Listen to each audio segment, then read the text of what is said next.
여러분, 부와 풍요는 시대를 불문하고 대부분의 사람들이 품고 있는 열망입니다. 그렇죠? 저와 여러분도 그렇죠? 지금껏 이 열망은 사람들이 품고 있지만 하지만 속살처럼 공적으로 공공연하게 드러내지 않는 것이 미덕으로 생각되었습니다. 그러나 1990년대 이후 한국 사회는 부자 되기가 인간의 내면 안에 있는 하나의 갈망을 넘어서 사회를 움직이는 하나의 열풍이 되었습니다. 그리고 강산이 변한다는 10년이 2번이나 지났지만 그 열풍은 꺾이지 않고 기세를 더하고 있습니다. 부자되기 열풍은 처음에는 텔레비전 한 광고에서 발랄한 여배우가 나와서 이렇게 인사를 했죠. 여러분 부자 되세요. 원래 이게 깜찍했는데 제가 1부 예배 때 이거 했는데 너무 썰렁해가지고 할까 말까 제가 고민하다가 2부 때 그래도 좀 감사하게 감사합니다 웃어주셔서. 이 인사는 사람들의 꿈과 소원을 대변해 주었습니다. 이제 부자 되세요. 돈 많이 버세요. 대박 나세요. 이것은 새해 덕담이 아니라 일상적으로 사람들이 편안하게 건네는 일상의 인사말이 되었습니다. 서점가와 텔레비전에서는 한때 10억 만들기 프로젝트가 진행되기도 했습니다. 10억은 당시 사람들이 행복한 삶, 편안한 삶을 위해 꿈꾸었던 부의 목표였습니다. 그런데 지금은 이것보다 더 올랐습니다. 한두 해 전에 여론조사 기관에서 설문을 조사했습니다. 여러분, 그 행복을 위해 가장 중요한 조건이 무엇입니까? 라는 물음이었습니다. 무엇일까요? 1등으로 대답이 나온 게 돈이었습니다. 돈. 이미 다 짐작하셨죠? 이거 우샤인 볼트가 올림픽에서 금메달 딸 것이라는 예측보다 아마 더 확실하게 예측을 하셨을 겁니다. 여론조사 기관에서도 이미 돈이 1위를 할 것이다 예상했고, 그래서 설문지 바로 아래 질문에는 이렇게 적어 놓았습니다. 만약 돈이라면, 만약이 아니라 사실 돈인 걸 알고 있었죠. 얼마의 돈이 있어야 행복하다고 생각하십니까? 라는 물음이었습니다. 객관식의 물음이었고 돈의 이 범위를 제시해 놓았습니다. 가장 많은 사람의 수가 10억에서 50억으로 대답했습니다. 이제는 10억이 목표치가 아니고 10억부터 50억으로 대답한 겁니다. 이제 10억은 이상은 돼야 되고 그래도 50억은 돼야 된다. 10억은 목표점이 아니라 최저치가 된 겁니다. 우리 시대 부자 열풍이 만들어낸 또 다른 말 중에 참 쓸쓸하고 그런 말이 하나 있습니다. 그것은 부자 아빠입니다. 부자 아빠. 돈이 삶의 행복을 위해서 절대적으로 중요하다는 생각하는 이 시대를 살아가는 아빠들, 가장들은 자신의 안락한 삶보다는 이제 가족과 자녀들을 위해서 부자가 되어야만 한다는 어떤 사명감, 책임감을 느끼고 그런 부담감을 느끼고 살고 있는 것이죠. 저 역시 아빠로서는 예외가 아니었습니다. 작년까지 저희 가족은 외국에 있는 작은 시골 동네에서 살았습니다. 유학 중이던 저는 대학이 있는 도시는 월세가 너무 비싸서 진입을 못한 거예요.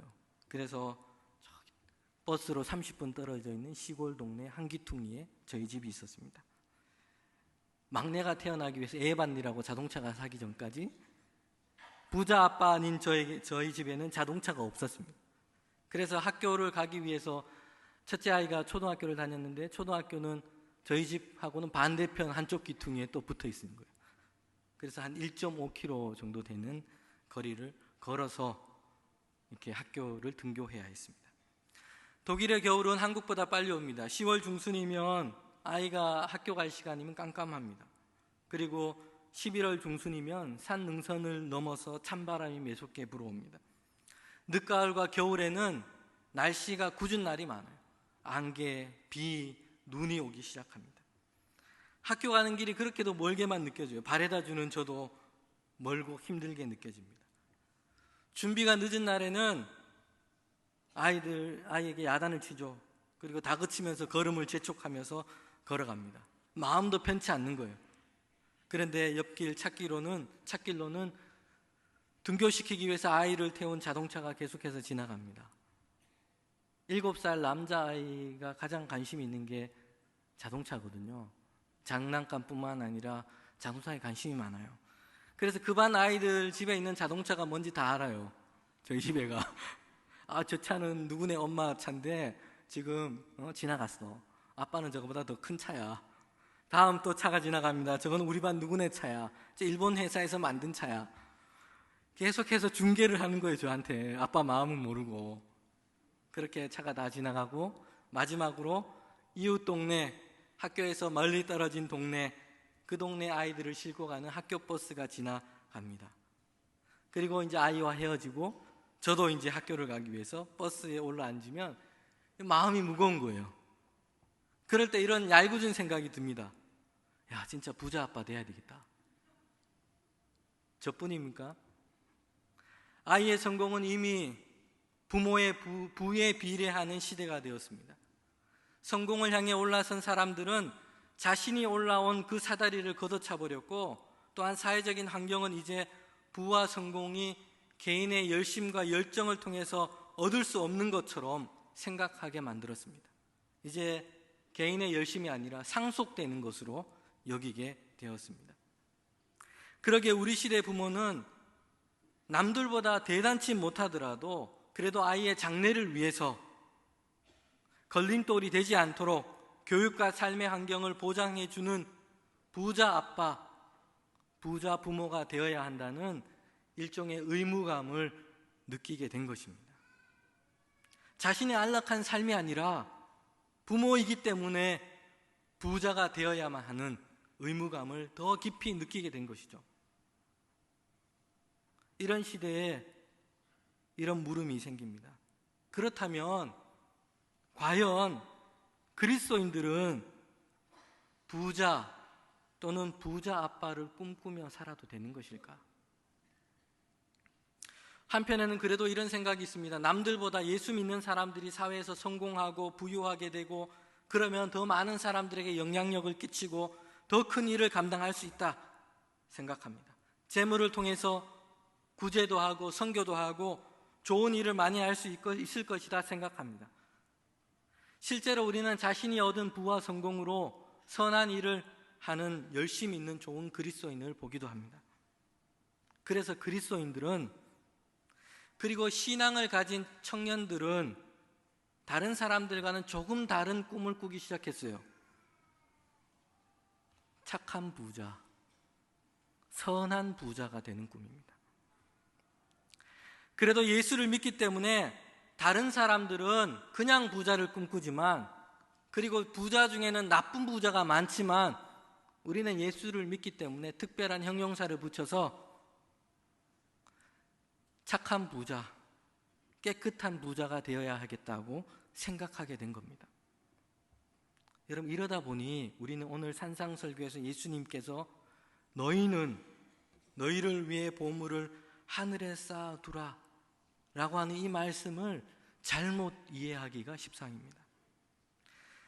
이 성경 말씀을 예수님께서 돈에 대한 사용에 대해서 말씀하고 계시다고 이해합니다.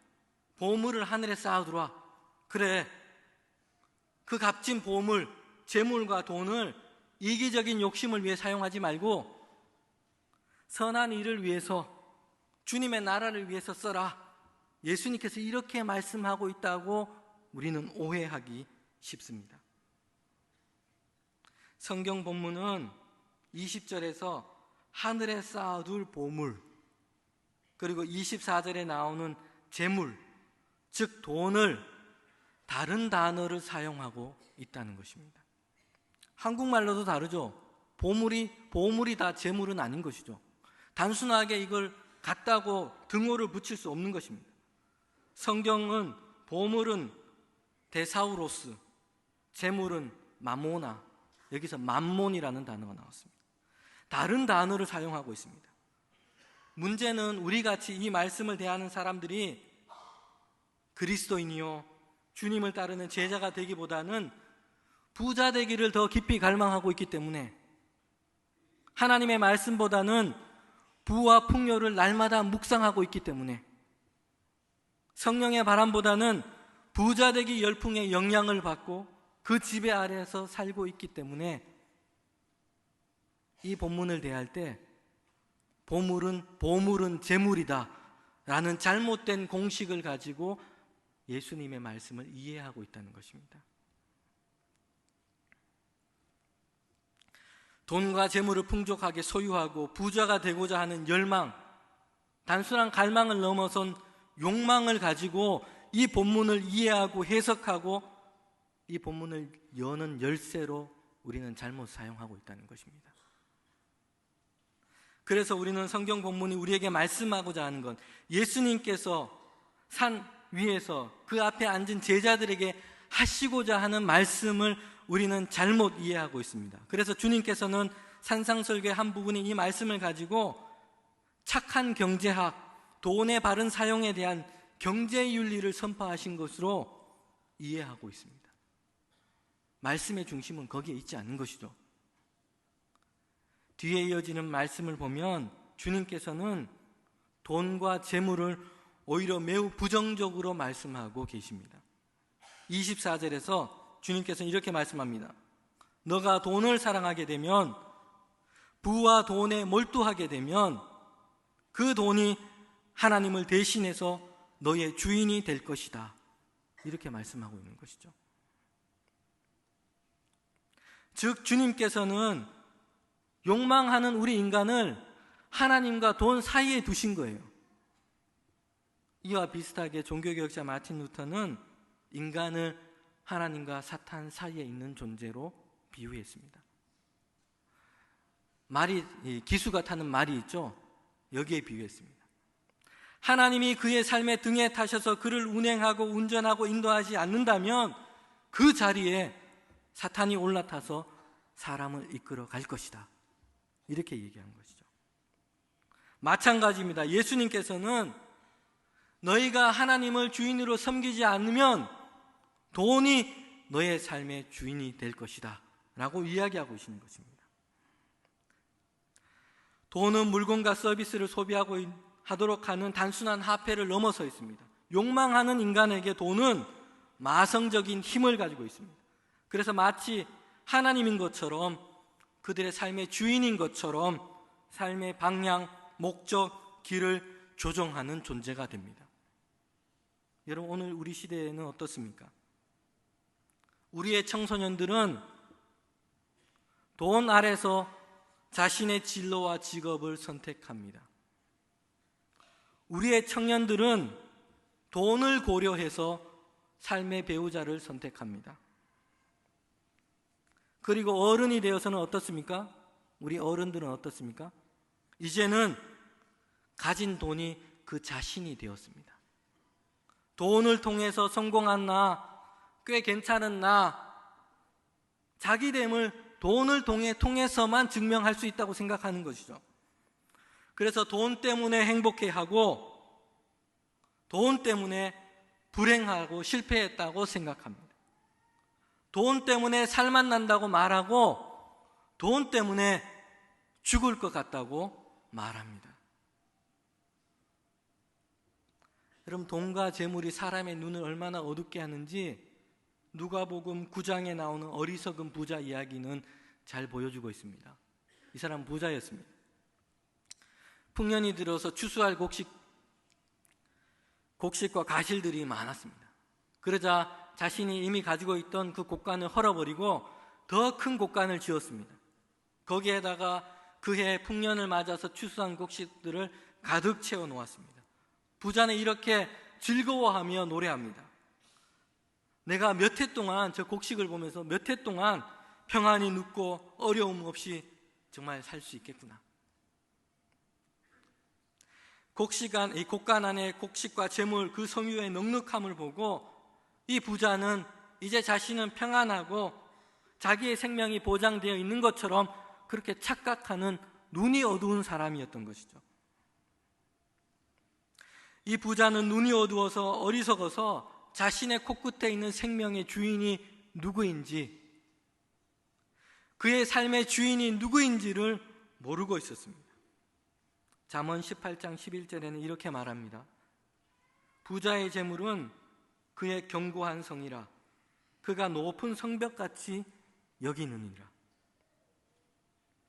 부자처럼 곳간 안에, 통장 안에 잔고를 넉넉하게 쌓아 놓으면 그것이 마치 우리를 지켜주는 성벽인 것처럼 여기고 살아갑니다. 그래서 평소에는 입에서 찬송이 잘 안 나오는데 이제 좀 경제적인 여유가 있고 돈이 좀 쌓이면 입에 안 붙던 찬송이 저절로 나와요. 내 영혼 평안해, 내 영혼 평안해, 평안해. 그러죠. 사도 바울은 욕망하는 인간에게 있어서 돈이 어떤 존재인지를 더 직설적으로 밝히고 있습니다. 디모데전서 6장 10절에서 바울은 이렇게 말합니다. 돈을 사랑함이 일만 악의 뿌리다. 탐하는 자는 미혹을 받아서 믿음을 떠나 많은 근심으로 자기를 찌르는구나. 부자 되기를 열망하는 사람에게, 여러분, 착한 부자 되는 것이 마치 거룩한 사명인 것처럼 여기는 그리스도인들에게 돈은 결코 보물이 아니라 바울은 악의 뿌리라고 이야기하고 있는 것입니다. 돈은 미혹해서 바른 길, 삶의 길에서 떠나게 하고 믿음의 길에서 벗어나게 만듭니다. 쇠는 녹은 쇠에서 나오지만 이 쇠를 갉아먹는 것처럼 돈이 오히려 그 사람을 갉아먹고 있는 것이죠. 자신이 돈을 소유하고 있고 돈을 사용하고 있다고 생각하지만 사실 정작 돈이 그의 삶을 소유하고 있고 그의 삶을 사용하고 있는 것입니다.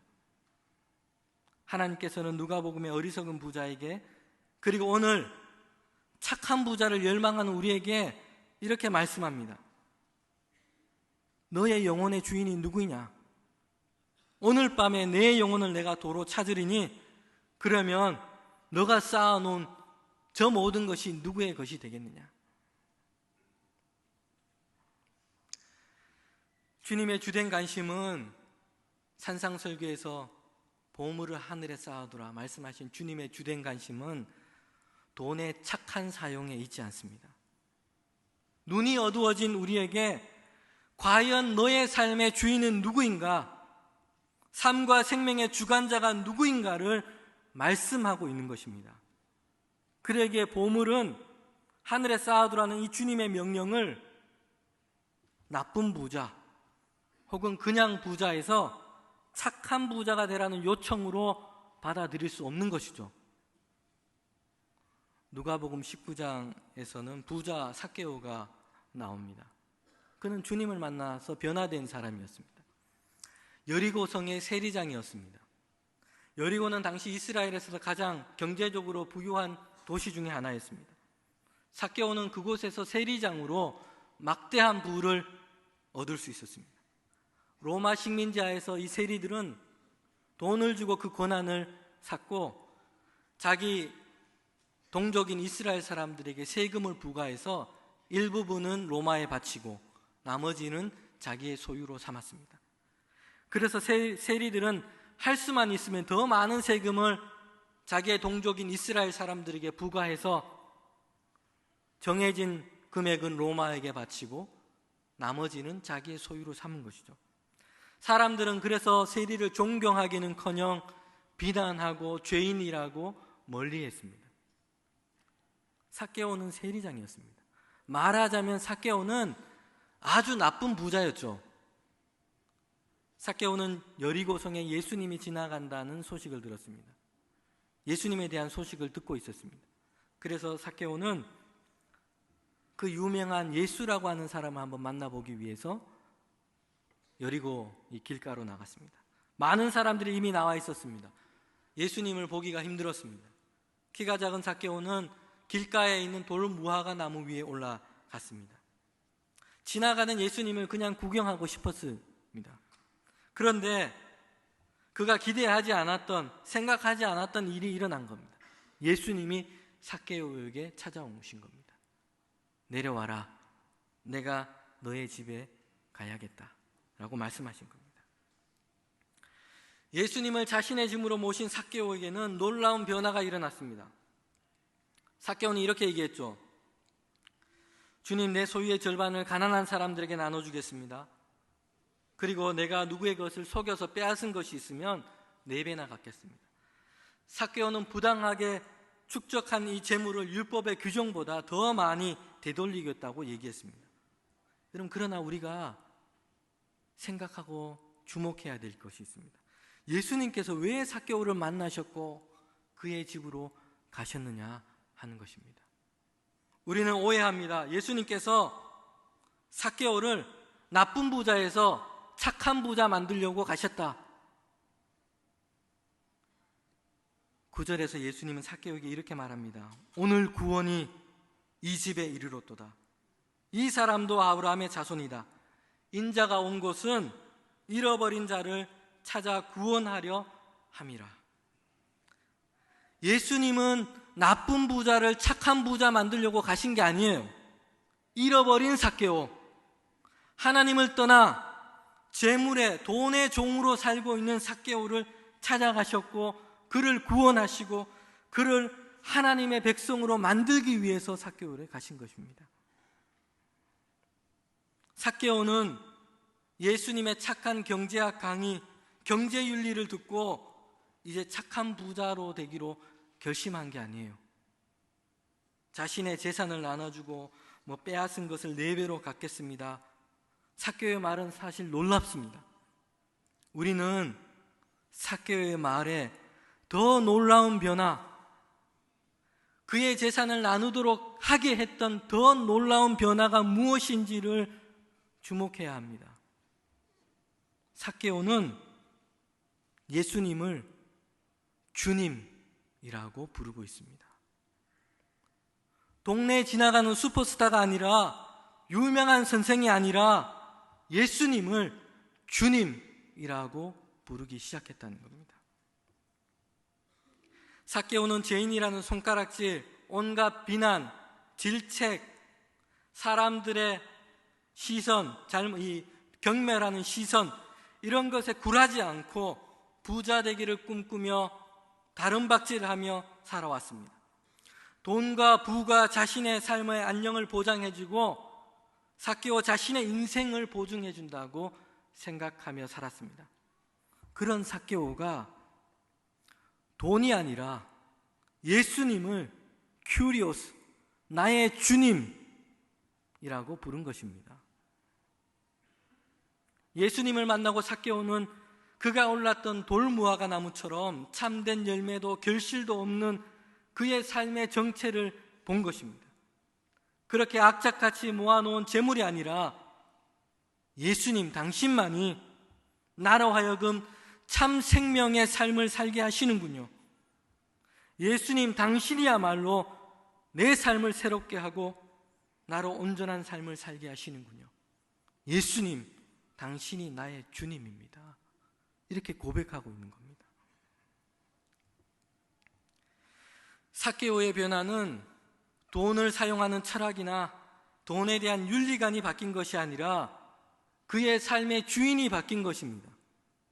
예수님을 만난 삭개오는 돈과 부를 착하게 소유한 사람이 아니요, 이제는 그 자신이 하나님의 소유가 된 사람입니다. 오늘 구약 본문에서 아굴은 부와 부자 되기를 갈망하다가 결국은 돈을 주인으로 삼아버린 이 시대에 그리스도인인 우리가 드려야 할 기도가 무엇인지를 가르쳐줍니다. 부하기를 갈망하며 돈을 주인 삼은 세상에서도 하나님은 나의 방패이십니다. 나는 하나님을 의지합니다. 하나님, 내가 지나치게 부요하고 배가 불러서 하나님이 아니라 돈과 재물을 의지하고 주인 삼을까 두렵습니다. 혹은 내가 가난과 궁핍 아래서 도둑질과 불의를 행하며 하나님의 이름을 욕보일까 봐 두렵습니다. 하나님, 나를 가난케도 마시고 지나치게 부욕해도 마시고 오직 그 필요를 채워 주시옵소서. 여러분, 우리가 부인할 수 없는 사실이 있어요. 주님의 시대에도, 우리 시대에도 돈은 현실적인 삶에 있어서 매우 기묘하다는 것입니다. 모든 사람들은 자신이 수고하고 노동한 대가로 돈을 받습니다. 그리고 그 돈을 통해서 필요한 것을 사고 소비하며 살아갑니다. 이러한 삶의 방식은 예수를 믿는 저와 여러분 그리스도인에게도 동일합니다. 예외일 수 없습니다. 그러나 이렇게 돈은 유용하고 중요합니다. 돈의 사용을 포기하고 살 수는 없습니다. 부자 열풍, 또 부에 대한 욕망이 지배하는 세상살이에서는 이제 돈이 무엇을 할 수 있다가 아니라 무엇이든 할 수 있다라는 것처럼 그런 힘을 가지고 있는 것으로 보입니다. 이런 시대에 그리스도인 된 우리에게 다른 이들과는 다른 돈이 가지고 있는 또 다른 의미, 더 중요한 역할이 있다는 것을 우리는 기억해야 합니다.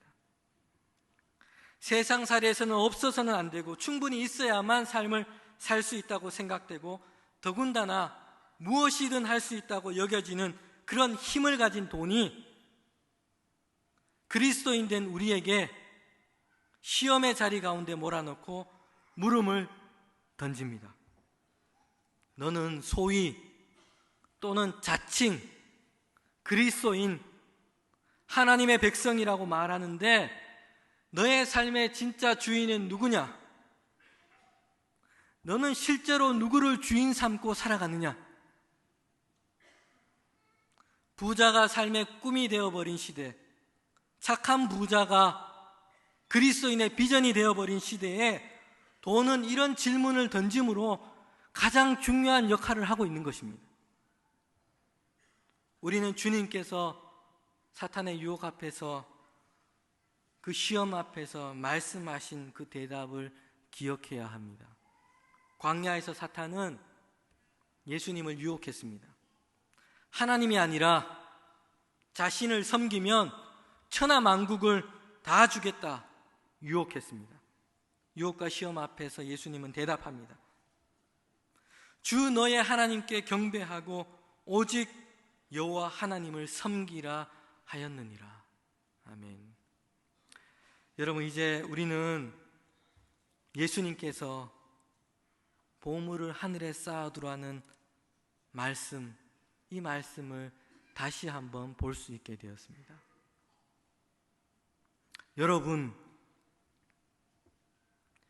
여러분의 삶 자체는 하나님께서 주신 보물입니다. 그것을 돈에 대한 탐심과 헛된 욕심에 매지 마십시오. 그 보물을 하나님을 향해서 두십시오. 돈과 재물이 아니라 하늘에 계신 하나님이 보물인 여러분의 삶을 통해 섬길 주님이십니다. 기도하겠습니다.